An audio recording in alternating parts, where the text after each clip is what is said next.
Hello students, welcome back to the channel Maths Flix. और आज हम क्लास 9 सर्कल का एक्सरसाइज 9.3 का क्वेश्चन नंबर 1 देखेंगे और क्वेश्चन नंबर 2 भी हम इसी वीडियो में कवर करेंगे। नेक्स्ट क्वेश्चंस के लिए हम नेक्स्ट पार्ट्स अपलोड करेंगे, आप उसमें देख सकते हो। इस वीडियो में फिलहाल हम 2 क्वेश्चन करने वाले हैं, 9.3 का question number 1 and question number 2। Question number 1 में है A, B and C. Sorry, यहाँ पर एक और पॉइंट, ये जो आर है ये कुछ नहीं है, मैं इसको रिमूव कर देता हूँ, सॉरी। ठीक है, तो हमारे पास क्वेश्चन है A, B and C are 3 points on a circle with centre O. A, B, C जो है इस सर्कल की बाउंड्री पे आप देख रहे होंगे, है ना। तो अब आप देखिए कि ए, बी, सी ये एक माइनर आर्क हो गया, ये आपका एक मेजर आर्क हो गया, है ना। तो 2 आर्क आपके सामने दिख रहे हैं आपको। अब क्या किया है, इस माइनर आर्क ने सेंटर पे एक एंगल फॉर्म किया है और सर्कल पे भी एक एंगल फॉर्म किया है। ठीक है, तो टोटल आपके पास 2 एंगल हो गए, यानी कि एक तो ये वाला एंगल और एक ये वाला एंगल। तो मैंने आपको थ्योरम्स में पढ़ाया था, पिछली वीडियोस में आप जाके देख सकते हो। मैंने आपको बोला था कि जब भी कोई आर्क सेंटर पे एक एंगल फॉर्म करे और वही आर्क सर्कल पे भी एक एंगल फॉर्म करे, तो ये वाला जो एंगल होगा इस वाले एंगल के डबल होगा। मतलब अगर ये एंगल x होगा तो ये 2x होगा। और अगर आपको यही दिया हुआ है कि 90 डिग्री है, तो ऑफकोर्स ये वाला जो एंगल है इसका हाफ होगा, यानी कि 45 होगा। ठीक है, तो इसी को हम प्रूव कैसे करेंगे, इसको सॉल्व कैसे करेंगे, वो हम इस क्वेश्चन में करने वाले हैं। तो क्वेश्चन तो आप लोगों को समझ में आ गया। हमें angle A D C find करना है, मतलब हमें ये एंगल बताना है कि ये एंगल कितने डिग्री का हो सकता है। ठीक है, तो इसको हम कैसे सॉल्व करेंगे, हमें पता है कि एंगल ए ओ सी जो होगा वो 2 एंगल ए डी सी होगा। ठीक है, ये हमने कहाँ पढ़ा था, थ्योरम 9.7 में। उसमें क्या लिखा हुआ था कि angle subtended by an arc at the centre is double from the angle on the circle। ठीक है, तो यही हमने थ्योरम 9.7 में पढ़ा था। जो हमने स्टेटमेंट लिखा है इसका रीज़न आपको लिखना पड़ेगा कि भाई ये रीज़न होता है इसका। ठीक है, कि angle subtended by an arc, अगर किसी भी आर्क ने सेंटर पे एक एंगल बनाया है और उसी आर्क ने सर्कल के बाउंड्री पे दूसरा एंगल बनाया है, तो सेंटर वाला एंगल जो होगा वो डबल इस एंगल के डबल होगा। ठीक है, तो अब हम आगे सॉल्व करते हैं। एंगल ए ओ सी क्या है, 60 + 30, ये दोनों मिलके एंगल ए ओ सी बना रहे हैं ना, तो आप इसमें 60 + 30 कर सकते हो। सेकेंड, दूसरी साइड हमारे पास क्या था, 2 एंगल ए डी सी। अब ये 2 इधर मल्टीप्लाई हो रहा है, दूसरी साइड आके डिवाइड हो जाएगा। 60 + 30 इज 90 अपॉन में 2 एंगल ए डी सी। 2 से 90 को आप कट करोगे तो 45 आ जाएगा। तो आपका क्या आ गया, ये angle A D C is 45 degree. हमने ये क्वेश्चन सॉल्व कर लिया बहुत ईजी तरीके से। अब क्वेश्चन नंबर 2 पे चलते हैं। क्वेश्चन नंबर 2 कह रहा है a chord of a circle is equal to the radius of the circle. मतलब कि एक सर्कल है, पहले तो है ना सर्कल ड्रॉ कर लेते हैं हम कि इसका डायग्राम बनेगा कैसे। तो हमने यहाँ पर सर्कल बना लिया। अब इसको हम मान लेते हैं centre of the circle O. इन्होंने बोला a chord of a circle, मतलब सर्कल के अंदर एक कॉर्ड की भी बात हो रही है, तो हमने एक यहाँ पर कॉर्ड ड्रॉ कर लिया। कॉर्ड का नाम दे देते हैं हम ए और बी। इन्होंने बोला कि a chord of a circle is equal to the radius of the circle. तो जो रेडियस ऑफ द सर्कल होगा ना, ये जो मान लो रेडियस ऑफ द सर्कल मैंने ड्रॉ कर दिया यहाँ पे, वो क्या होगा, कॉर्ड की लेंथ के इक्वल ही माना जाएगा। ठीक है, तो मतलब कि अगर मैं आपको बोलूँ कि ये radius of the circle x है, तो ये भी रेडियस ऑफ सर्कल x है, तो ये कॉर्ड भी x ही होगा। ठीक है, क्योंकि रेडियस की जो लेंथ है वही इस कॉर्ड की भी लेंथ है। तो जब आपको पता है कि अगर आप ये ट्राइंगल देखो, ट्राइंगल ए ओ बी, इस ट्राइंगल में कुल मिला के हम क्या बोल सकते हैं कि भाई ये साइड भी, ये साइड भी और ये साइड भी, तीनों साइड सेम है। जब तीनों साइड सेम हो तो आप क्या बोल सकते हो, वो कौन सा ट्राइंगल है, ए ओ बी इक्विलैटरल ट्राइंगल हो जाएगा। ठीक है, तो आप यहाँ पर लिख सकते हो कि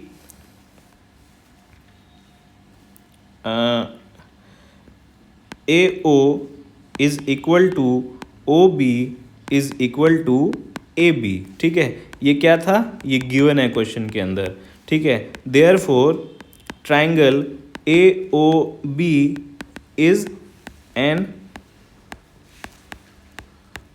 इक्विलेटरल ट्राइंगल। ठीक है, ये आप बोल सकते हो। और इक्विलेटरल ट्राइंगल का हर एंगल कितने डिग्री का होता है, 60 डिग्री का। तो ये आप बोल सकते हो ना इजीली कि भाई इक्विलेटरल ट्राइंगल है तो इसका हर एंगल 60 डिग्री का होगा। अब इन्होंने कहा find the angle subtended by the chord at the minor arc and the major arc. तो माइनर आर्क और मेजर आर्क आप देख रहे होंगे, माइनर आर्क क्या है ये और मेजर आर्क क्या है ये। तो दोनों पे इस कॉर्ड ने ना एक एंगल इस तरीके का एक एक एंगल यहाँ पर बनाया। तो इसको हम सही से ड्रॉ कर लेते हैं। ठीक है, मान लीजिए कि मेजर आर्क पर एक पॉइंट ये है हमारा, इसको हम P मान लेते हैं। ठीक है, तो एक एंगल ड्रॉ करते हैं।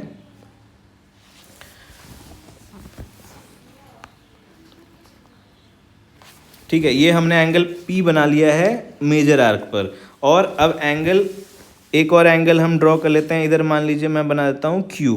ठीक है, तो Q ड्रॉ कर लेते हैं माइनर आर्क पर। Q हमने ड्रॉ कर लिया माइनर आर्क पर। ठीक है, तो अब हमको क्या बताना है, हमें यहाँ पर बताना है कि ये जो दो एंगल हैं ये कितने डिग्री के होंगे। Find the angles. तो अब हम क्या कर सकते हैं, अगर आप देखिए मेजर आर्क पे जो एंगल फॉर्म हुआ है एंगल ए पी बी, मतलब ये वाला एंगल, तो ये वाला एंगल इस एंगल का हाफ होगा, क्योंकि हमने अभी पिछले फर्स्ट क्वेश्चन में पढ़ा है कि angle subtended by an arc at the centre is double from this angle. ठीक है, तो इस रूल से हम ये वाला एंगल फाइंड कर सकते हैं। ठीक है, तो पहले तो हम यही फाइंड कर लेते हैं, आगे का स्टेप मैं बाद में पढ़ाऊंगा आपको।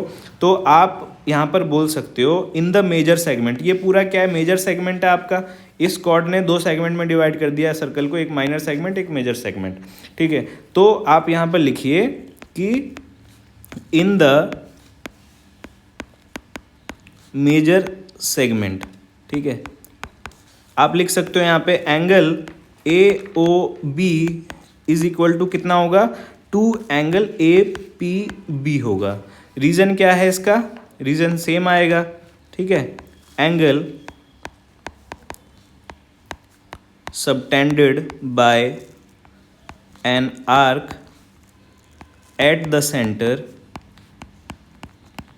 Centre is double from the angle on the circle. ठीक है, तो ये रीज़न आपको लिखना पड़ेगा जब भी आप ये रूल लिखोगे। ठीक है, तो ये रीज़न लिख दिया हमने। अब देखिए एंगल ए ओ बी क्या था आपका, जब हम इसको सॉल्व करेंगे तो एंगल ए ओ बी की जगह पे आप क्या लिखोगे, 60 degree is equal to 2 angle A P B. 2 इधर आ जाएगा तो क्या हो जाएगा, 60/2 is equal to angle A P B. इसको कट करोगे आप 30 डिग्री आ जाएगा। तो आपने क्या किया, angle A P B find कर लिया, angle A P B find कर लिया है, तो वो क्या है 30 डिग्री। अब आप इस फिगर को ध्यान से देखो, अब हमें क्या फाइंड करना है, ये तो हमने फाइंड कर लिया, ये क्या आ गया हमारा 30 डिग्री। अब आप देखो कि ए पी बी क्यू, अगर मैं ये पॉइंट चारों पॉइंट को देखूं तो ए पी बी क्यू जो होगा वो एक साइक्लिक क्वाड्रिलेटरल नजर आ रहा है। चारों पॉइंट सर्कल की बाउंड्री पे हैं तो साइक्लिक क्वाड्रिलेटरल कंसीडर कर सकते हैं हम इसको। तो हम यहाँ पर लिखेंगे A P B Q can be consider as cyclic quadrilateral. ठीक है, तो इसको साइक्लिक क्वाड्रिलेटरल कंसीडर कर सकते हो।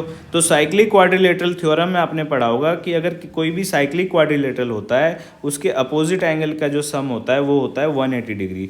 तो एंगल ए पी बी और ए क्यू बी दोनों का सम कितना हो जाएगा 180 डिग्री। तो हम यहाँ पर लिखेंगे कि angle A P B plus angle A Q B is equal to 180 degree. Reason क्या होगा इसका, sum of opposite angle of cyclic quadrilateral is 180 degree. ठीक है, तो ये रीज़न आपको लिखना पड़ेगा। अब ए पी बी हमने क्या निकाला, ए पी बी है हमारा 30 degree plus angle A Q B हमें पता नहीं है, फाइंड करना है। 30 डिग्री को RHS में ले जाएंगे तो angle A Q B is equal to क्या आ जाएगा, 180 डिग्री माइनस 30 डिग्री, और आपका क्या आ गया आंसर, 150 डिग्री। हमने ये भी फाइंड कर लिया, तो एंगल ये हमारा ये जो है ये क्या आ गया, 150 डिग्री। तो हमने दोनों एंगल फाइंड कर लिए। माइनर आर्क, मेजर आर्क वाला जो एंगल था वो 30 डिग्री का निकला, और माइनर आर्क वाला जो था वो 150 डिग्री का निकला। तो इस तरीके से हमने इस क्वेश्चन को सॉल्व कर लिया। ऐसे ही इजी तरीके से सॉल्व करने के लिए और मैथ्स को समझने के लिए, सर्कल के क्वेश्चंस को समझने के लिए मैथ्स फिलिक्स चैनल को फॉलो करें, और इस पर आप सभी वीडियोज़ को देख सकते हो, अपने दोस्तों के साथ शेयर कर सकते हो। कोई डाउट है तो आप कमेंट कर सकते हो।